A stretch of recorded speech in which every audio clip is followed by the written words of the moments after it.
स्वरूप कंपनीचे प्रोडक्ट वापरले या प्लॉटासाठी, तर तुम्हाला कसे रिझल्ट आले आणि तुमचं नाव वगैरे सांगा बरं आपल्या. माझे नाव त्र्यंबक गरबड चिरुडे, नगरदेवळा. आम्ही नामधारी नावाचं बियाणं वापरलं आणि सचिन भोसले हे आम्हाला या कंपनीचं मार्गदर्शन करत गेले. स्वरूप कंपनीचं मार्गदर्शन केलं. त्यांनी सांगितल्याप्रमाणे प्रत्येक वेळेस ते लिक्विड काय जे असेल ते सोडत गेलो. त्यामुळे आमचा प्लॉट चांगला आलेला आहे. आणि आमच्याकडे मल्चिंग नाही, सर्वसाधारण जमिनीवर घेतलेला प्लॉट आहे. आता अशा पद्धतीचे फळ झाले. अच्छा, तरी पण हे फळ किती किलोपर्यंत असेल तुमच्या अंदाजाने?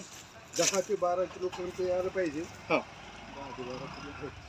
तरी तुम्ही इतर शेतकरी मित्रांना सांगू शकशाल की स्वरूप कंपनीचे प्रोडक्ट वापरा असं? हो, आम्ही जरूर सांगू. कारण काय, आमचा बगीचा चांगला जमल्यानंतर आम्हाला त्याचा रिझल्ट मिळालेला आहे. त्यामुळे आम्ही त्याचा धन्यवाद.